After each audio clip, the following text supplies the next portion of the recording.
Magandang araw po, ito ang guided at ang ating reading ngayon ay para sa buwan ng April. So, hello April na tayo ngayon. Ito ang month of ng mga Aries. And habang nagme-meditate ako about Aries, nakita ko na ano sila ngayong April, yung more on sort of a beginning sila, yung marami silang uumpisahan o parang nakapag-decide na sila na lahat ng mga challenges at kung ano man yung mga naging nangyari ng buong March, itong April na to gusto nila ito yung pinaka new beginning nila, or ito yung magsasabi sa kanila na na this time ito may pagbabago na, may progress na.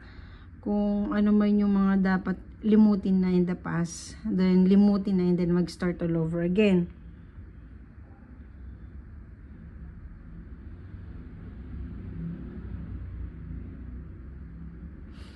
Ito din yung pinakamagandang buwan, dahil buwan din nga nila ito. Ito din ang pinakamagandang month para umpisahan nila kung ano man yung mga plano nilang gustong gawin o mga naudlot ng mga nakaraang buwan, lalo na nung nakaraang March. So, a new beginning for mga Aries para sa kanilang buwan ngayon. Babasahin natin sila ngayon. 4 card spread pa rin tayo ngayon, and isang message card from your angel.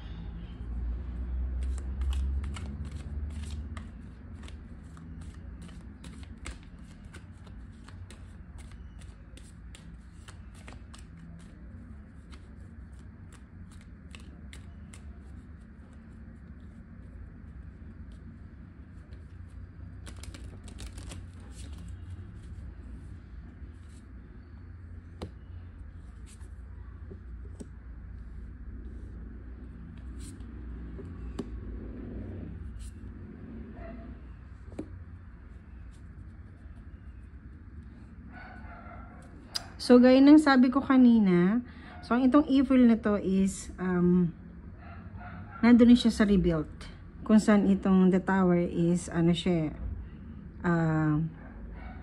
in reverse. So, something na nangyari sa kanya last few months na totally devastated or whatever, kung ano man yung mga planong hindi nasunod o gustong gawin, o mga bagay na na-delay niya o hindi niya talaga or na-disappoint siya. So itong April is i-rebuild niya yung kanyang sarili. So more on rebuilding ngayon tong si Aries ngayong April. And dahil siguro medyo giver itong si Aries sa ngayon, siguro ngayong April is more on mas iisipin niya na muna yung sarili niya. So magkakaroon muna siya ng magiging selfish muna at the moment, para lang para ma-heal din siya at para din ma-rebuild niya ulit yung sarili niya. So, more on, magiging aware muna siya sa kanyang emotion ngayon.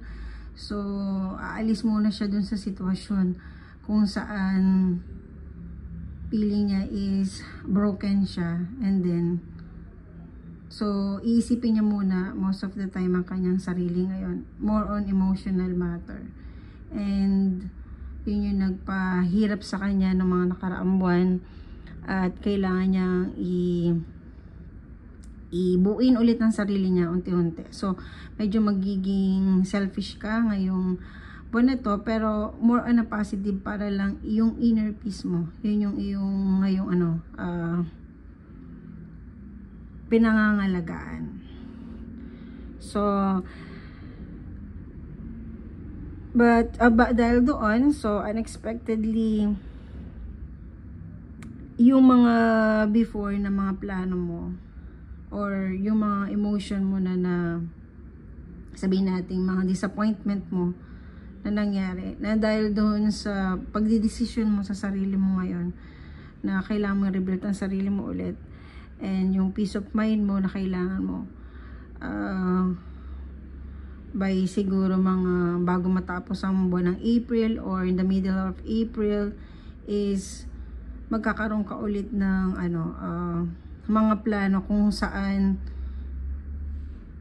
magbibigay ka agad yun ng sa'yo, ng mga sign kung saan maiisip mo na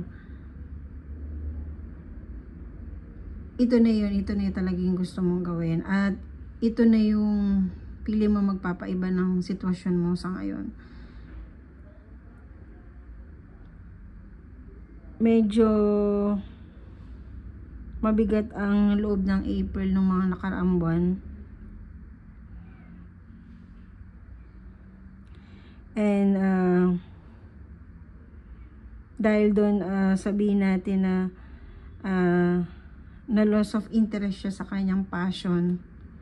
Kaya nga April talaga is kailangan niya munang kunin yung pera-peraso ng kanyang sarili para dun sa mas magandang Seven of Cups ito, kung saan mangangarap ka ulit unti-unti, at yung mga conflict mo at yung mga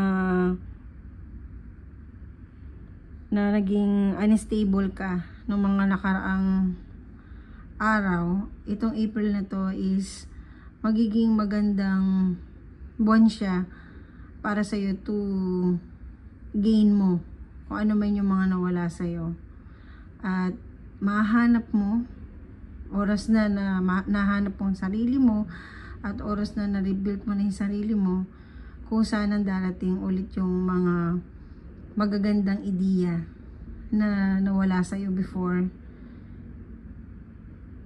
Kung halimbawa sabihin natin sa tungkol to sa financial mo, siguro ito yung month kung saan mas may establish mo on your finances mo, and makakagawa ka ng paraan para masustain mo kung ano man yung mga lapses mo na nangyari, at mas magbibigay sa iyo ng ngayon anday lang meron kasing sa ko ngayon na insight ko sa iyo is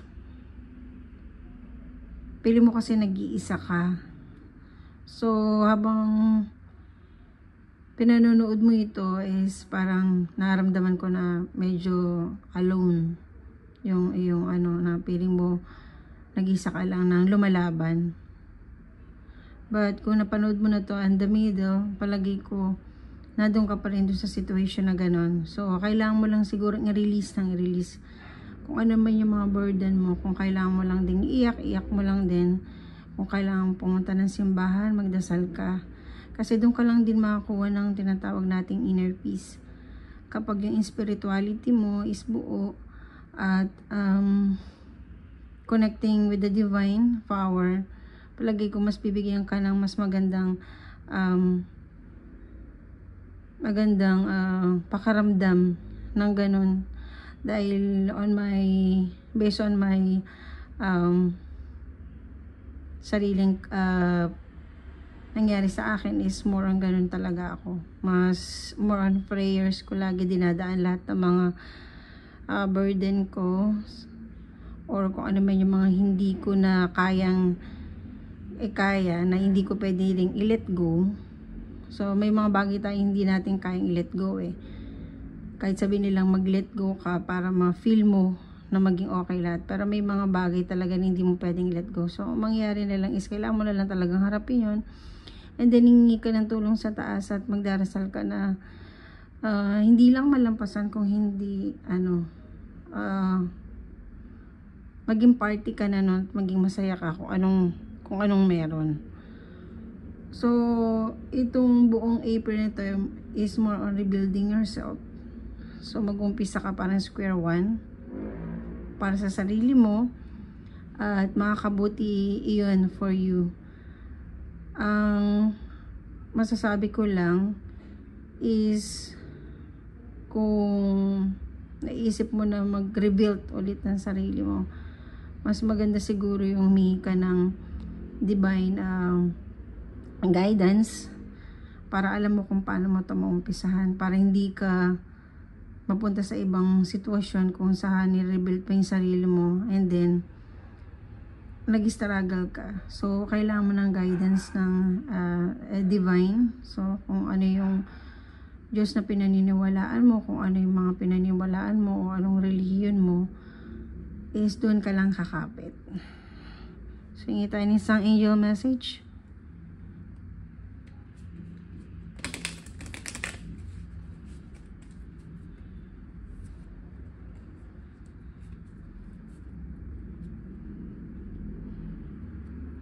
Let go.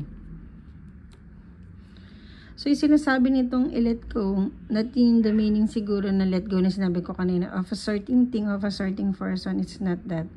So, siguro ito yung sinasabi ng angel mo is letting go kung ano man yung, ano mo, sa Diyos mo ba. Kumbaga, Panginoon, hindi ko na po ito kaya, pero hindi ko po ito pwedeng bitawan pa, nandito na po ako sa sitwasyon na ito, pinaubaya ko na pa sa inyo. Baga yung letting go muna yung pinaubaya mo na nasa taas. Kasi kung may kita mo, itong angel mo na to is ini-embrace niya. So, ibigay mo na daw sa kanya yung kung ano yung mga bagay na burden mo ngayon. Para ngayong buong April na to is pinapaubaya mo yung lahat ng bigat na yun dahil nga nagre-rebuild ka. And then, mababawasan man lang yung mga bigat na nararamdaman mo. Sabi nga, di ba, merong isang sa TikTok na kung saan yung tinuturuan yung mga estudyante niya about dun sa glass of water. So, kailangan mong isalin mo muna dun sa isang baso. Kung saan yung baso na yun, pwede mo siyang salinan. Yun yung part siguro na nung angel mo na isalin mo muna sa akin. And then, para ma-rebuild mo muna yung sarili mo at at magkaroon pa ng space for you to breathe. So, sinasabi sa'yo ng angel mo na tawagin mo lang sila and then sabihin mo lang sa kanila lahat ng mga problema mo. Sabihin mo, willing naman silang tulungan ka. Dahil yun nga yung kanilang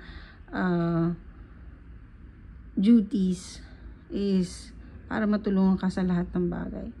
So, medyo malungkot lang ng konti ang reading natin ngayon for Aries, pero to the point na masaya naman siya ang kalalabasan niya dahil mas nakilala niya ang sarili niya ng mga nakaraan at gusto pa niya ngayong mas makilala at mahalin ang iyang sarili. So, yun lang ang ating reading ngayon for April, mga Aries. Maraming salamat sa iyo, panonood at pakikinig, and magandang araw.